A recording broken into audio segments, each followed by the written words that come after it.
So let's get started. Hi everyone, my name is Tina Juk with New Mexico Does, and a couple of days ago I did a video relaunch of my project New Mexico Does, and I put out a request asking for anyone who wanted to talk about socialism or communism to get in touch with me. And that same day I was put in touch with this beautiful woman named Nery from Florida. And we have a mutual friend. So that friend I know from Albuquerque. She now lives in Arizona, but I'm very thankful that she put us in touch with one another. Nery lives in Florida, and I'm not going to say too much about her. I'm going to let her do her own introduction so that she can, tell us what she wants us to know about her. But the one thing I wanted to start with, I posted something on Facebook this morning that I wanted to share. Because I think this is a perfect segue into what we're about to talk about. And this was a tweet by a woman named Kathy Zhu. I think it's ZHU. Her Twitter handle is @politicalkathy. And it says, the only people that advocate for socialism/communism are those that were born and raised in the US. No one who actually lived through socialism/communism continues to advocate for it after they immigrate here. And I think that is a perfect segue for you, Nery. So why don't you go ahead and take it from here? Hi, everybody. My name is Nery Kircher, but now I made a name Barnett. I was born in Matanzas, Cuba, and came to United States in 1971, was able to achieve freedom. And I was asked by Tina to tell you about some of the things that I went through during the socialism, communism that we went through in Cuba, still existing in Cuba. I begin by telling you that I'm very thankful to be here in the United States, very thankful to have achieved the freedom that I was looking for. Very thankful to this nation, great nation, that opened its arms to us, and to be free, to be able to go to school, achieve a career. And I taught. I'm a retired math teacher, and I'm enjoying my retirement at this moment. So I feel so free to tell you everything that we went through, because I want all the generations to be aware of what socialism, communism is, and what the reality of that system brings to your nation. And I'm beginning by telling you that in 1959, when dictator Fulgencio Batista left Cuba and Fidel Castro took over, and we were happy. We were glad that a dictator left, and then we have a new hope for new things, new freedom, and with this bearded man. So my father, my mother, they were happy that this was happening, but that happiness didn't last for too long. And when things that, even though he had a president, he was really the one that was orchestrating everything. He was really the one that dictates what have to be done. And of course, the Communist Party behind him. And we were not aware of that, because he kept saying that he was just, he wanted a democratic nation, and he confirmed that when he came to New York City and told the people that no, that he wasn't a communist, that he was just he wanted a democracy for Cuba, and that's what he was doing. Well, what a liar, I'm telling you. And that's what I learned from all this that call themselves socialists. Liars. Because they sell you a package that when you see the reality that I'm going to tell you, is so different of what they are telling you, what they are selling you. Well, he began by bringing a reform. He wanted to reform everything. And then he began forming militias groups and telling, we don't need arms. You all need to bring your arms. And so he disarmed the people. So when I heard some of the ones running as socialists that day that we don't need arms, then we need to take the arms away, and say, oh my gosh, this sounds so familiar for what we went through. He would say, we don't need arms. Arms for what? You don't need arms. So people began voluntarily bringing their arms in, but then he said, no, you have to do it. So it was a law. Everybody had to turn in their arms. So after we were disarmed, then by that time, you heard about Che Guevara, and I see traveling all over the world. I've seen people wearing shirts that with the face of Che Guevara, the head of Che Guevara, and I said, don't they know who this man is? Nery, I'm not familiar with him. Who was that? He's an Argentinian a communist that joined Fidel Castro in the mountains. So when Fidel Castro takes over, he was in charge of all the forming the killing of all the people. He was the one killing everybody, and they call it execution. He was the one executing without trials. I mean, not even trials. It's just when you were against the revolution, or you can be accused of whatever by them, and then you were executed with no fair trial. Then in 1960, that was in 1959, when all this was happening, take the arms away, and then executing everybody with no trials or whatever, thousands and thousands. And then we have then he began with the confiscating the radio, the TV station. Nobody could, everything was the media, all the media was confiscated. So there was no freedom of a speech. Then the schools, all the private properties were taken away, beginning with the US companies and then the local businesses. And that's something that I remember. And really, I remember in 1961, when the soldiers came.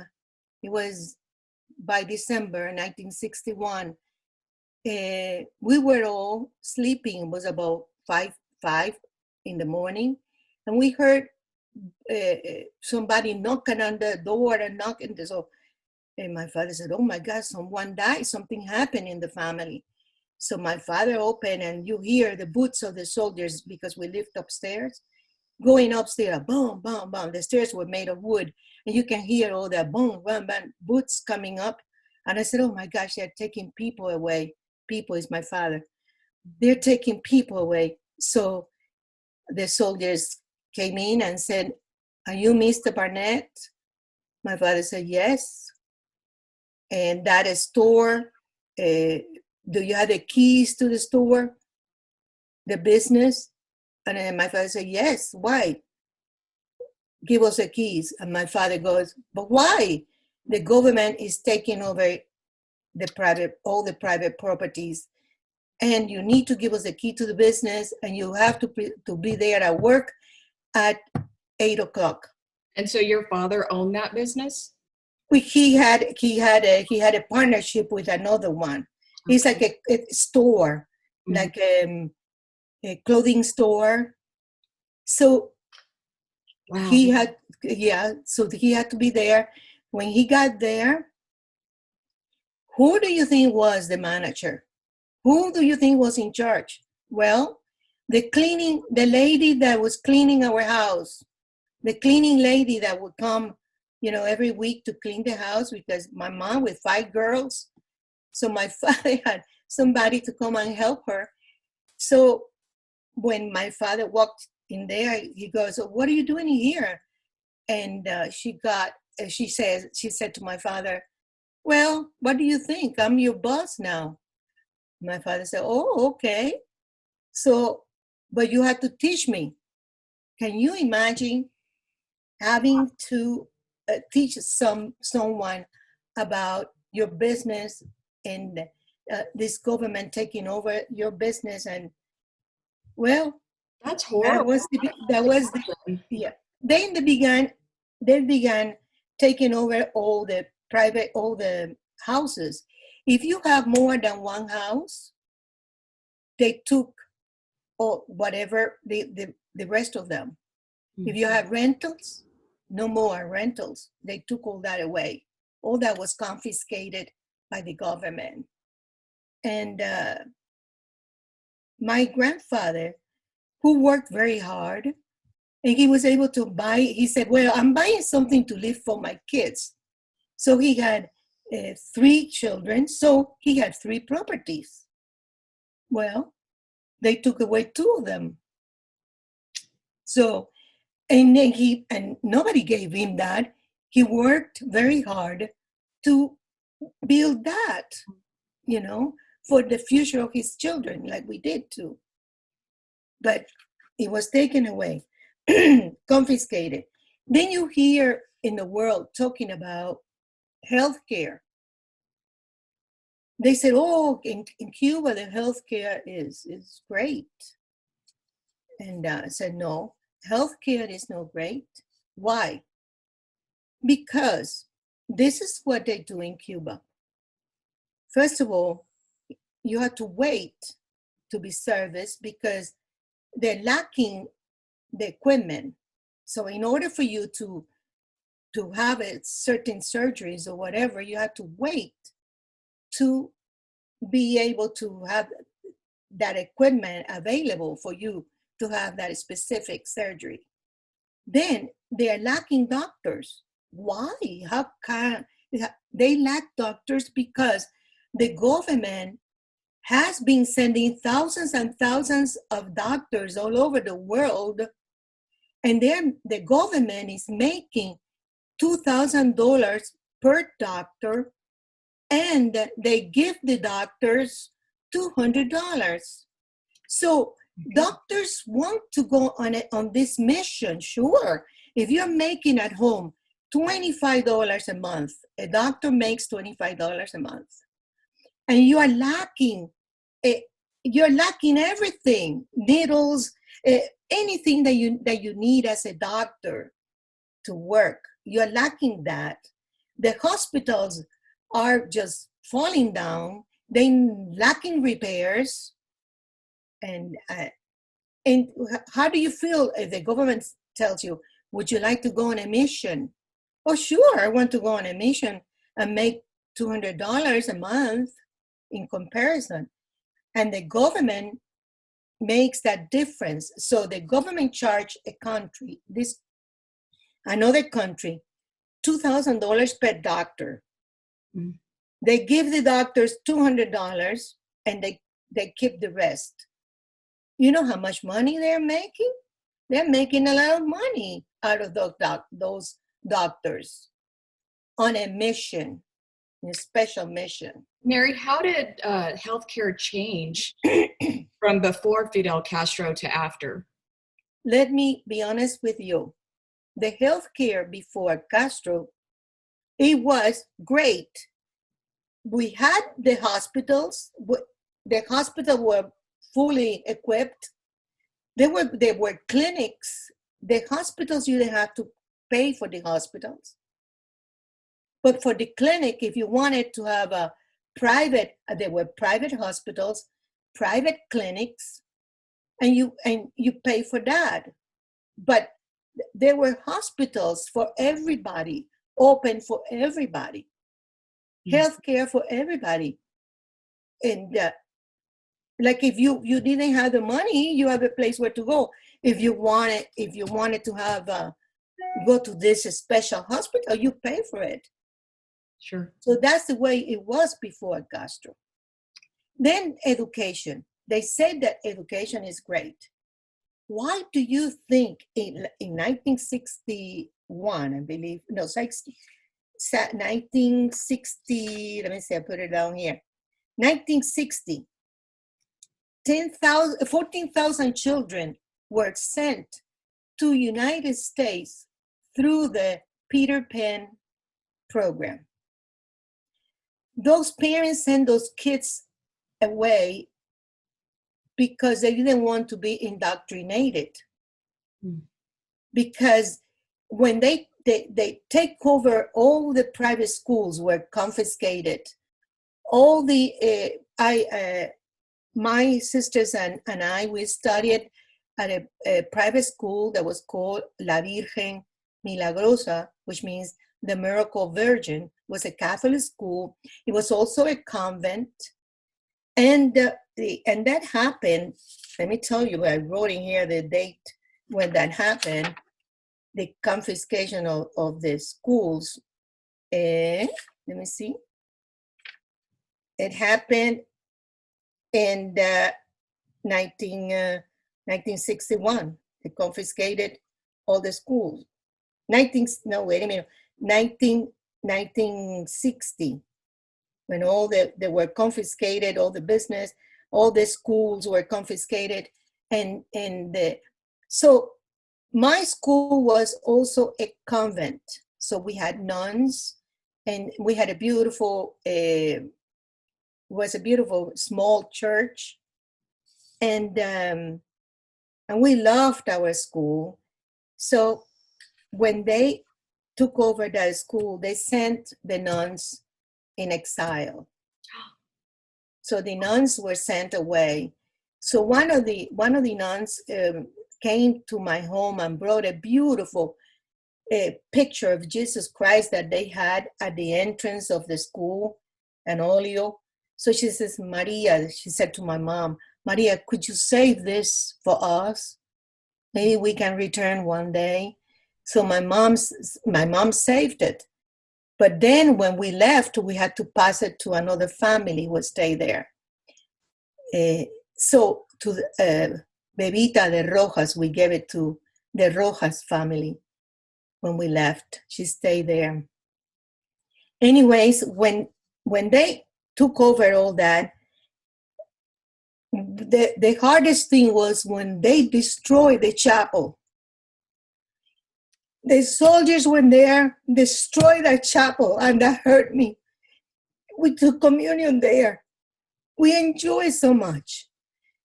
Our school was all destroyed. I'm so sorry. Books were burned. They burned all the books. They began bringing all these books with indoctrination material. That's why the Operation Peter Pan worked, because those people knew that communism was taking over and that communism was going to indoctrinate their children. And that's what they were doing. They were just, so when they begin by telling you it's going to be socialism, we have to wake up, because it's not. What follows socialism is communism. So they begin like sweeting you, like just putting some cover on you. And then at the end, they just tap you with the rules and the regulations. They ration the food. Well, talking about school, they sent the nuns in exile. They destroyed the chapel. They destroyed all the private schools. They burned all those books because they thought those books were capitalists. They were against the doctrination that they had in mind. So all that was burned. So we went through all that pain. Then the pain of my father losing the business, the pain of this, we losing our schools, then the pain of the rationing, the before that, they changed the currency.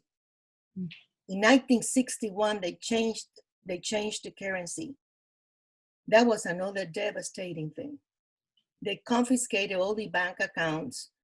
Whatever money you had there was lost. And you were only allowed to get $200. That was another stab in the back for my father, when whatever money you had in the bank, it was gone. And I remember my father crying because he felt so. And my father came to the United States in 1971 when he was only 51. Mm. So you're talking about, he was young. And all the things that he worked so hard for, were taken away from him. So everybody with no money. Why did they have to ration food? Well, what happened is that's the system. It happens in it. These are all the things that I'm telling you are the steps to implement communism. Disarm the people. You see, you disarm the people, then you promise, you change the currency. You promise the health care. Does it sound familiar to you? Sounds very familiar. Okay. Education, free education for all. Mm-hmm. Talking about free education. It is not free. And you cannot study what you want. You have to study what the government dictates you to study. So what kind of free education is that when you cannot become a teacher if you want to be a teacher, like it happened to my friend Irenia? She wanted to be a teacher. No, she had to be a doctor. And she said, I don't want to be a doctor. She had to be a doctor because she couldn't be a teacher. They didn't want you to be a teacher, a doctor, because they're selling the doctors. You're a slave for them. So it's a matter of whatever they want to do with your life. So in 1962, they rationed the food. And they give you like a supplies booklet, and the government tells you tells you on that booklet what you can buy yearly or monthly, what you can purchase. And that is going on since 1962 till today. Still, the ration card, still today is happening.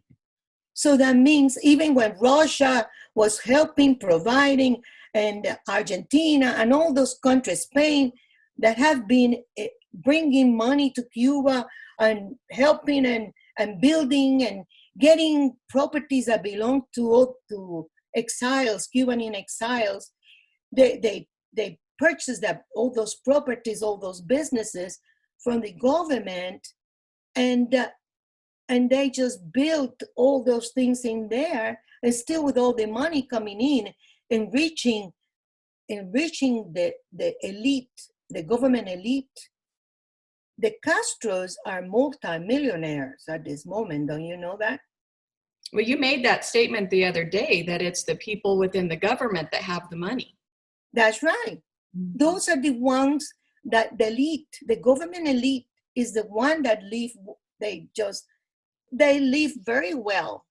Mm-hmm. I mean, they are the ones that are in control, and you better keep your mouth shut, or you'll rot in jail. You know what I mean? Mm-hmm. And that's the food rationing is part of the system. It's part of the communist system.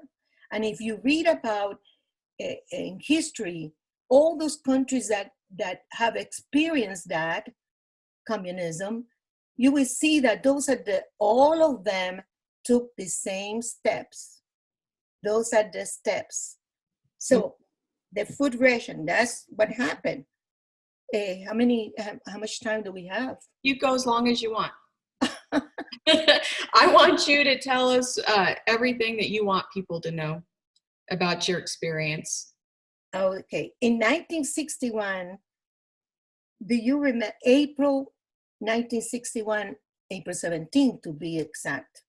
It was the Bay of Pigs invasion.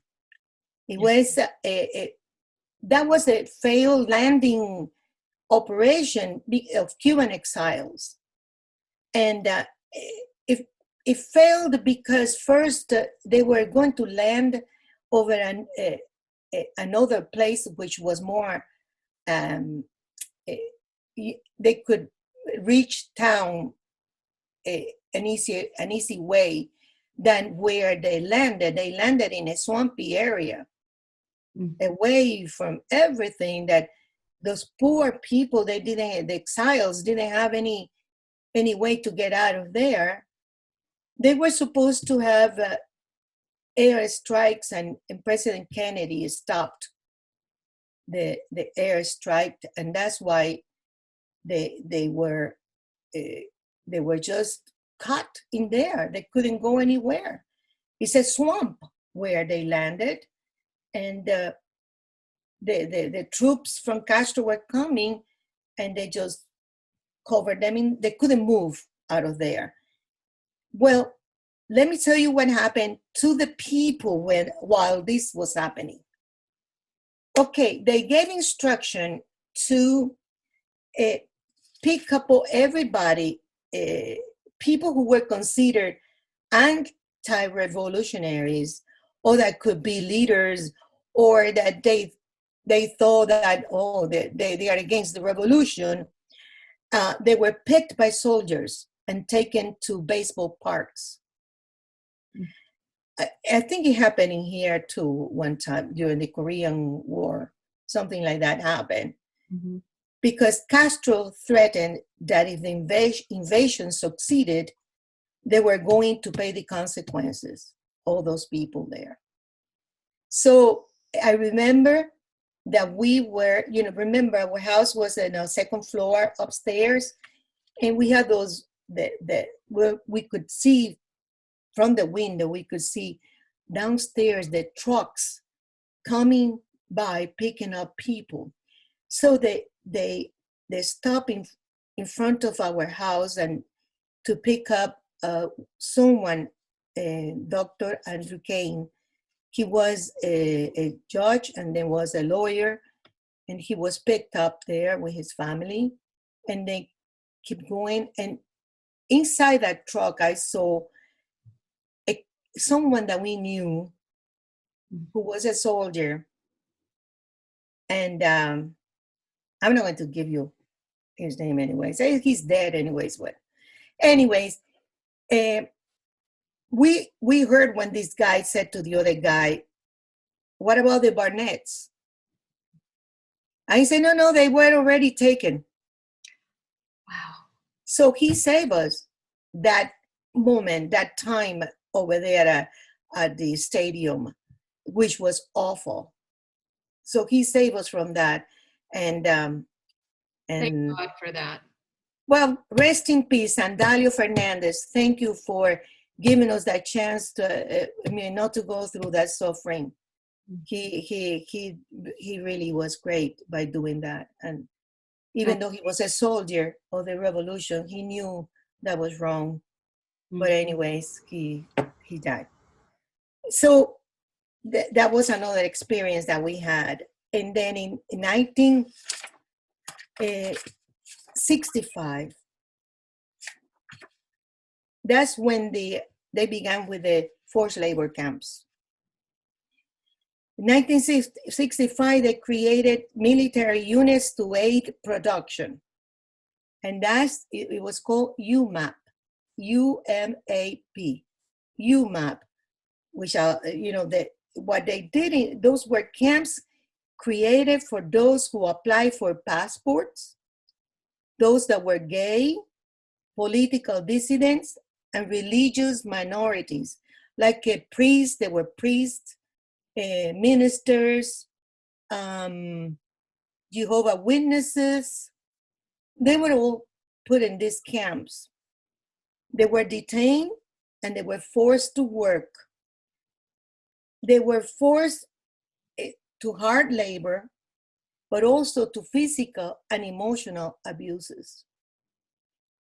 These camps went on from 1965 till 1968.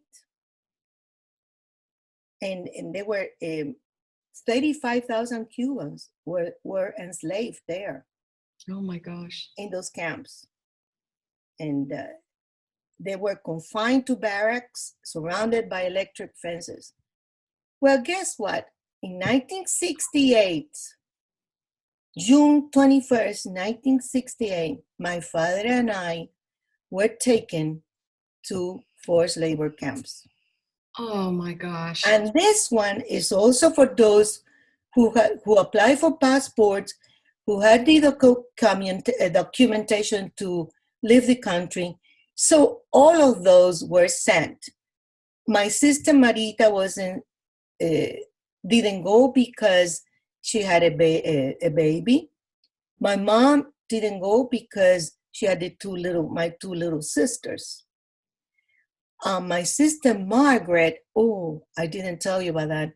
My sister Margaret was able to leave in April 1968 to Mexico because she had a boyfriend and he was able to leave Cuba, and they were married, through documents. So he was able to get her out. But I went with her. He got me a visa through Mexico.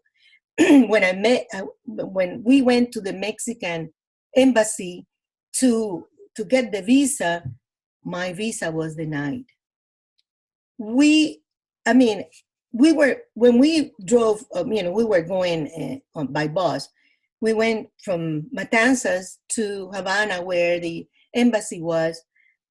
We were so happy and full of hope, and we are living together.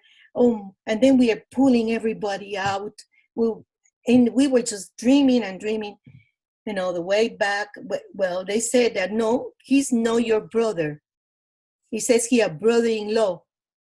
He's not your brother. He's brother-in-law. So they denied my visa. How old were you? 18, kind of, 18 or 19. Mm-hmm. So when we were coming back, we were just crying, holding each other. And then she said, I'm not leaving you behind. I'm not leaving my family behind. And we had to say, you have to leave. You have to leave because you have to help us out of this misery. So she left in April, and I was sent to the forced labor camp in June. So he would have gone, if he wouldn't have left, she would have sent to the camp too. So I spent 3 years in those forced labor camps. And I was able to get, some people sometimes got some camera in, and we were able to take some pictures. And so, like, this is one of the pictures. I can email them to you. Yes, please do. And so in that picture, how old were you in that picture? Well, this picture is August 1968, so it was the same year. Right, you went in. And this one here. Oh, look at that. So I have some pictures with this because one of the, at the beginning, I was in, I wrote something that I don't want to read it. I can send it to you. Okay. Well, maybe I can read it. Okay, it says, around 5 a.m., we were whistled to go out the barracks, standing in line to go to the dining room for breakfast. We were given a little bit of coffee made out of chickpeas roasted in a pan to give some color to the water. That was all. Then some of us proceeded to the wagons pulled by bulls to take us to the fields and others were taken by trucks. We were to start working at 6 a.m. and continued until 6 p.m. Summers in Cuba are hot. The sun got very strong and it was very hot. We were assigned to different working areas and different working tasks. Mine was to cut malanga, which is like a potato, malanga strings, and put them in sacks. Malanga is a type of root vegetable grown in the Caribbean. The part of the plant that is eaten is the tuber, similar to a potato. These strings had to have a specific length, and we had to have 100 of them in the sack, no more or less. Otherwise, they will punish you by working longer hours in the field. That happened to my group when one of the communist leaders, Manuel, counted them at the end of the day, and we had to stay till we had 100 in each sack. Some sacks had 80 or little less than 100. You can lose count easily. You're cutting and you're putting them in there. Right. So when lunchtime came, we were again given a pitiful meal, yellow grits with weevils, like a little worms Right. inside. You were so hungry that you just pushed them to the side of your plate and kept eating. After that, again, back to the fields to continue the same task until 6 p.m. If it was raining, didn't matter. Raining or lightning, you stay in the field. How many And days a week did you work? How many, excuse me? How many days a week did you work? Was this 5. 5 days a 5, week? Okay. yes. Hmm. And you had to, if it was raining, you stay. Didn't matter. Rain, thundering, and they were in the truck laughing at us, or under the truck, the soldiers. They were watching you. And so I was there, but then I was there like almost a year. Then I was transferred. I got sick, so I was able to be transferred to the unit that you are able to sleep at home. Oh, okay. So that you will take the truck at 6 a.m. in the morning, and then you come back at home at 6 p.m. and then sleep, and then again, so at least I was able to do that because I was taking medications and I was under strict doctor's advice that I needed to be at home. And you did that for 3 years? 3 years. That's in Began June 21st, and we were able to leave in June 21st, 1971. 3 years to the day. Yeah. And the day that the truck, I saw something is weird. The truck is leaving me in front of my home. That was weird. I said, that's what, and all the neighbors were outside the house, and they go, Nery, you're leaving, Nery. Everybody was so happy, except the Committee of Defense of the Revolution. I had to tell you about that, the Committee of Defense of the Revolution. So they put a seal, the soldiers came earlier, my mom told me, and they sealed the house. They put a seal on the door. So you had to leave the house, and that was the 21st, and we left the 22nd, the following day. So, and we only left with one changing of clothing. We were not allowed to take anything from the house. Everything was taken. So only one changing of clothing. let me tell you about the Committee of Defense of the Revolution. These are they were formed to watch the neighbors. So they were in each block. They had the revolution has still today a Committee of Defense of the Revolution. It's called CDR, and they have it to be watching what everybody is doing. In 1965, when my father was left without a job in 1965, all those that presented documentation that left the country out of work, no job for you.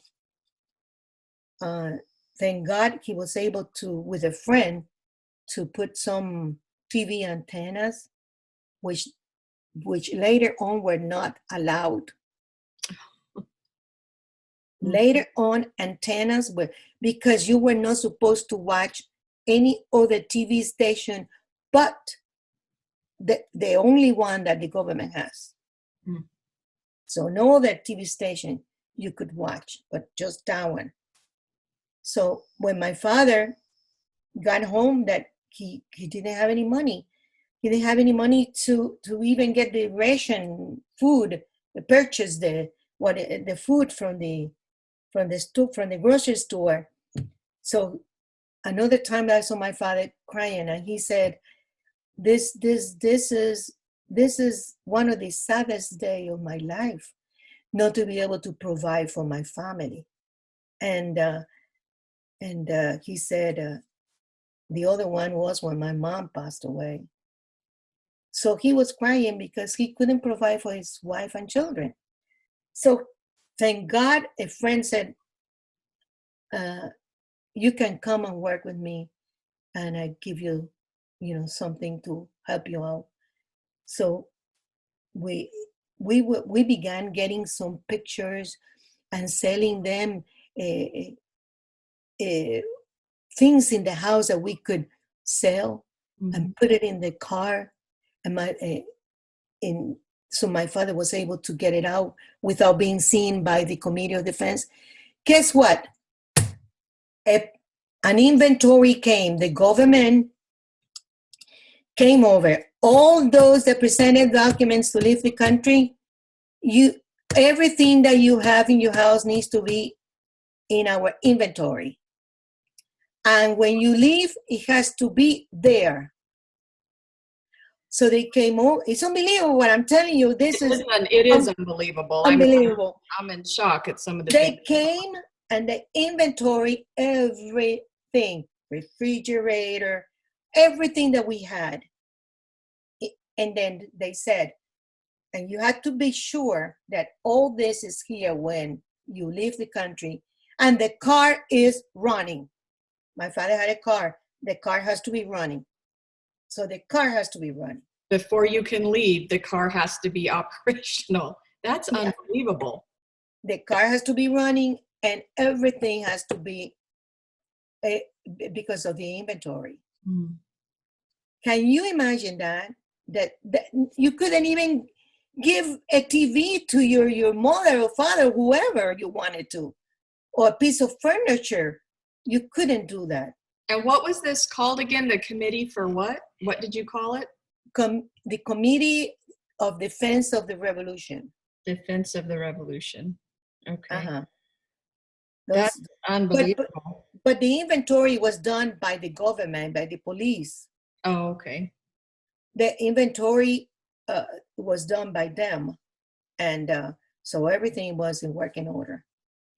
Now, when they sealed the house, my brother-in-law, who lived with us on the third floor, with my sister and his daughter, he said, "Why they seal the house? I'm still here." My sister fell in love with him. They got married, but he wasn't in our nucleus to leave the country. So he had to get permission to get out of the house. His bedroom said so he can move it to his parents and live there. Thank God he was able to leave 6 months later. So you have some questions, let's see, what did I? And I am really I'm in shock. There was so much of this that I didn't know. And, you don't learn this stuff in school.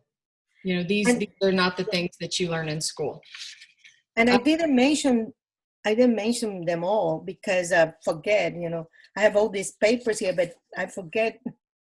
I'm really blown away by everything that you. I'm writing something. I want you to write a book. Yeah, I do. I want you to put together a book.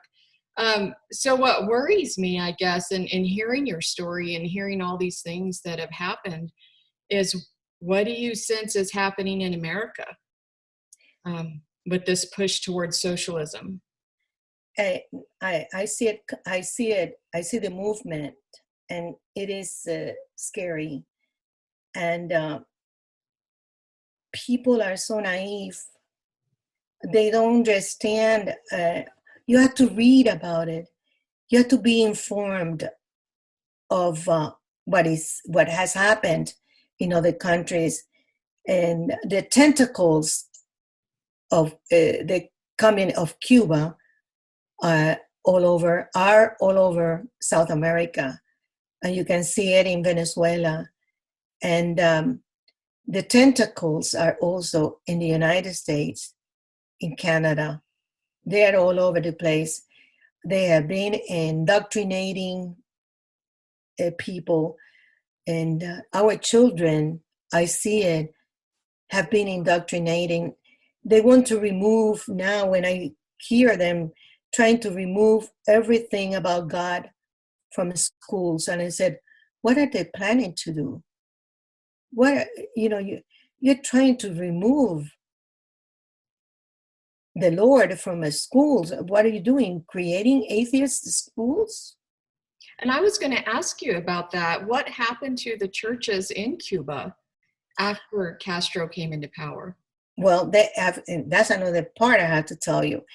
When the nuns were sent away, sent to exile, many priests were sent to, and then so we had few priests there, and we used to go to the cathedral, which was a few blocks from our house, and we sang in the choir there, and we were marked because we believed in God.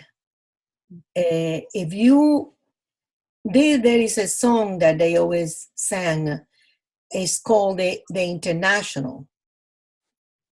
Where when you sing that song, Arriba los pobres del mundo, meaning all the poor people raise up. And then they said, sin César, sin burgués, sin Dios, meaning that no Caesar, no God. The song is telling you, and they are playing that song over and over and over. And that was the anthem? Yeah. The national anthem of Cuba? Yeah, it's more like when they had any kind of government activity, they play that song. And it's so what you, in each classroom, they had a picture of Che Guevara, Fidel Castro, those were the figures anywhere you go. So if you went to church, you were marked. In order, they formed, during the Peter Pan program, remember that I mentioned that, they formed the Pioneers program in Cuba in the schools. And the Pioneer program is for to indoctrinate. It's like a young youth communist to indoctrinate the children. So you belong when you are a pioneer, and that's part of the youth communist program. And then when you want to go up to the college, university level, then you become part of the Communist Party. That's one, that was a requirement. That's interesting. So you are part of that. The indoctrination begins Mhm. since you are a child, Very young. very young. Mhm. And that's why the Peter Pan program was created, to get all those kids. Who But started the Peter Pan program? I'm not real familiar with that. the Peter Pan program, let me see, I have it somewhere.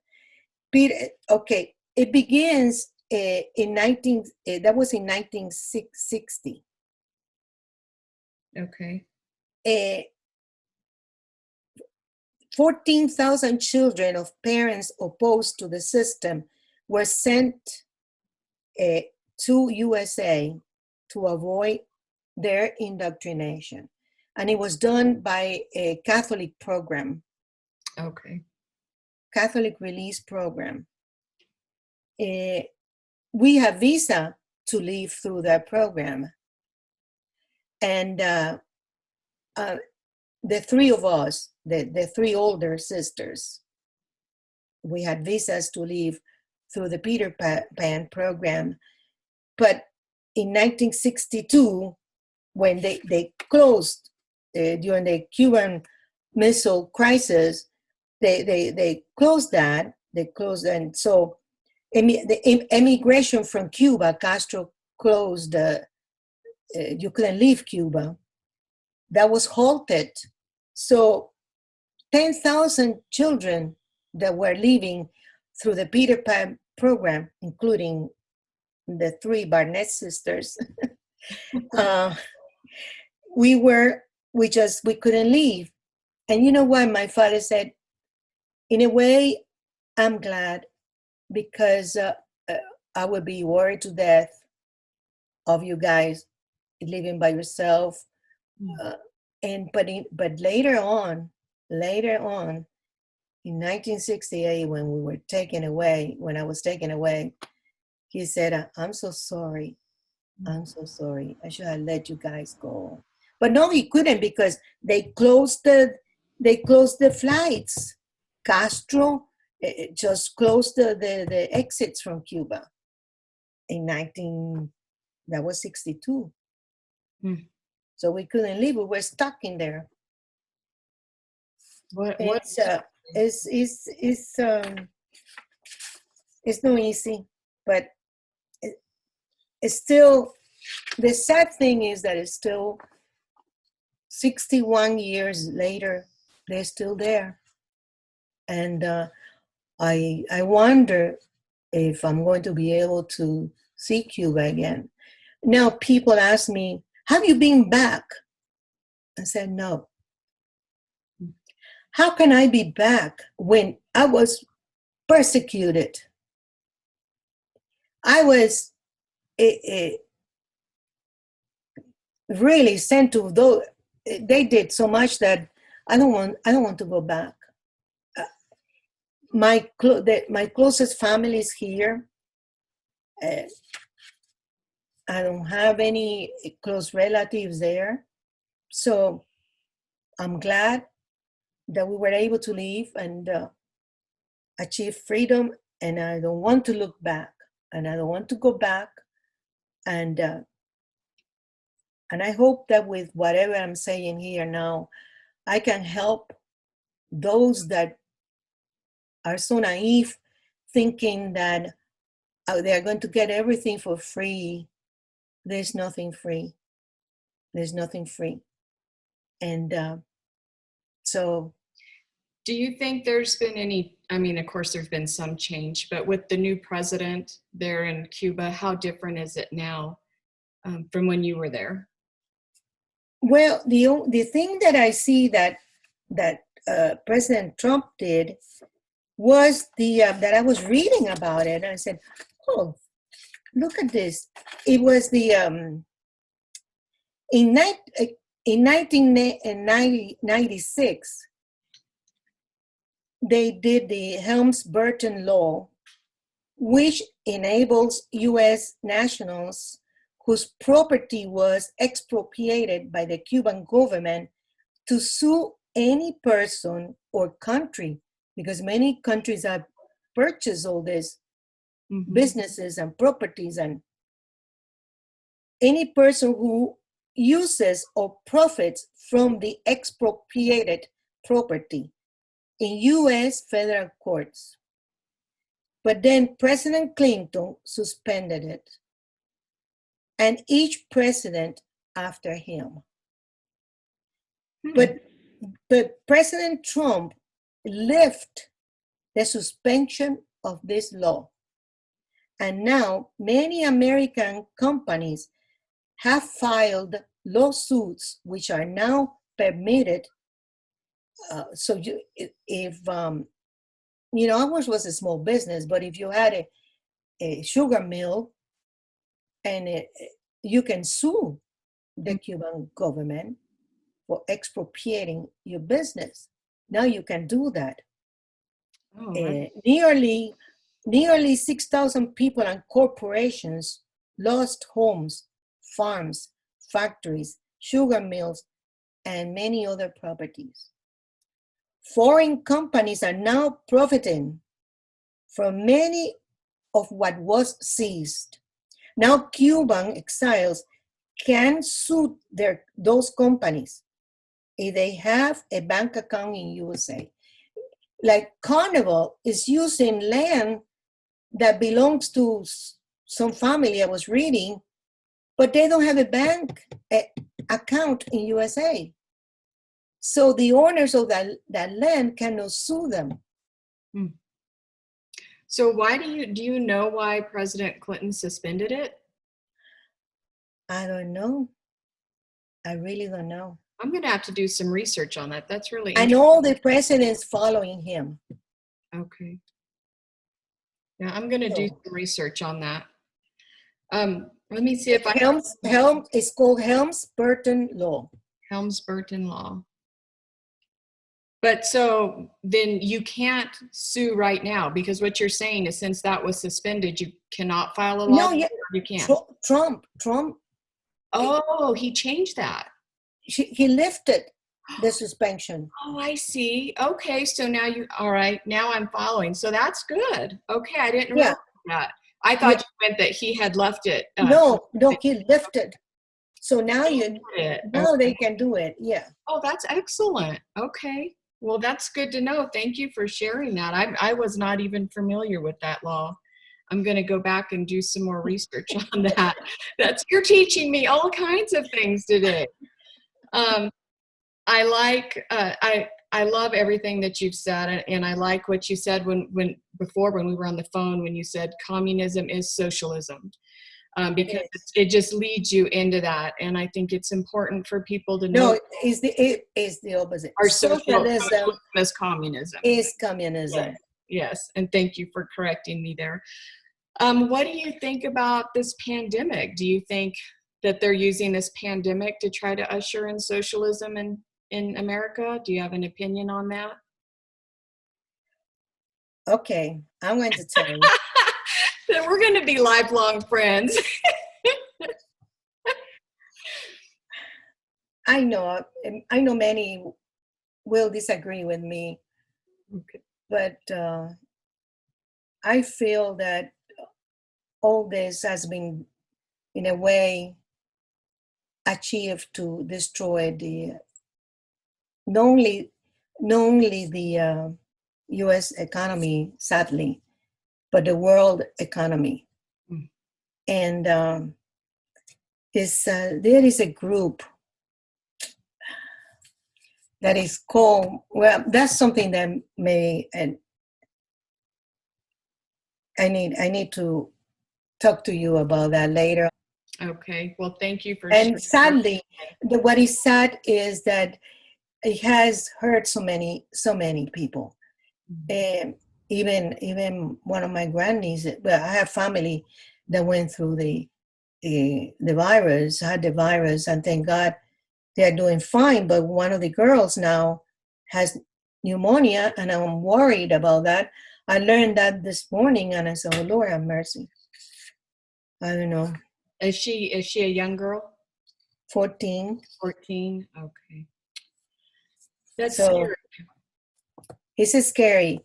But the sad thing is that, first of all, eliminate the old generation, the elderly, worldwide, not only here. Look at what happened in New York City.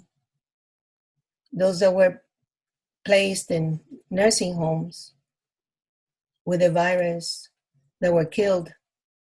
I don't know. That's my thought. I could be wrong. I wish I am wrong. Lord, please. There's so many different things that could be going on right now. So I I appreciate wish. you sharing that. And we'll talk some more in private about Okay. some of this. So, I want to ask something a little different. I mean, we've heard about the Cuban government, but what's something people should know about the Cuban people? Because I'll tell you, when I was a kid, I thought Cubans were people that smoked cigars and danced really well. I don't know if I got it from a movie somewhere, but I mean, what about the Cuban people? Well, we were when Castro takes over, we were at the same level as the United States. Mm. We were very advanced, and economically too, and the way we dressed. And then I see what is happening now. What happened is Castro began telling, scaring the Black people about not to leave because the situation in the United States, that were going to be, the dogs were going to run after them, they were going to be persecuted. So the Black people got afraid to leave Cuba. And the the percentage of the white people in Cuba left. And then the religion, and then I see this and I say, that's not us. The religion that you see there, if you see women smoking a cigar, or women smoking cigar, you see a voodoo dance. Ooh. And I said, this is not us. Mm-hmm. And that's what they are projecting. When I don't know, that's not us. Very different than it used to be. It is very different. Well, what would be, if you had something a message you wanted to send to the American people, and you really alluded to this earlier, but what should we be doing to stop this socialism in America? First of all, we need to bring God into even a silent prayer.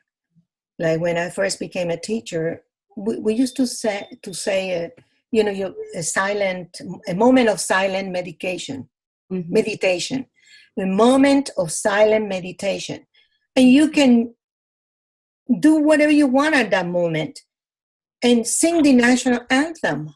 Mm-hmm. That's the way. When I first began teaching in 1976. That's the way it was then.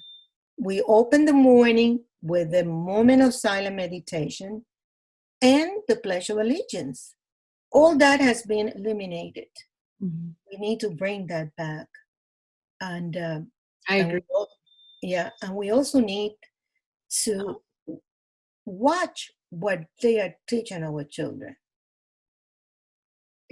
The parents should go through the textbooks, read those textbooks that they are giving them, mm-hmm. and see what is in those textbooks. I don't have any grandchildren, so I cannot look at any of the books now, but you have kids and small kids. Yeah. And you can look at the books and see what is in there and complain and go there and I said, why are you teaching this to my child? And And please don't be naive. Don't be naive and think that you can get everything for free, because it's not real. It's not true. And isn't it better when, I think you feel much better when you work hard, study hard, and achieve what you want in life. I came here with nothing, only one changing of clothing. That's it. My father didn't have any money. And when we ended up in Worcester, Massachusetts, and we came through a program, it was called Freedom Flights. And it was paid by the Catholic group here in the United States. And thanks to them, we are here today. And my father, a social worker, came to see us, and he said, "Mr. Barnett, go to this office tomorrow." So when my father went to the office, they gave him a box full of food. And my father said, "No, I want a job. Give me a job. I don't want it." When you have to, I think it's much better when you work for what you want. Yes. Instead of give me, give me, give me. We need to stop that give me of this youth. No, you work for it. You go out of there and study, and pay your study like I did. Nobody paid my studies. I worked full time and went to school full time. And if I did it with this beautiful accent that you can hear, I love you can do it too. I did something good. I love mathematics. And I said, oh, this is a good subject. So that's the subject I chose. But you can do it too. But please don't go give me. Nothing is for free. I'm There's telling you now. dignity and self-respect in working. That is right. Yes.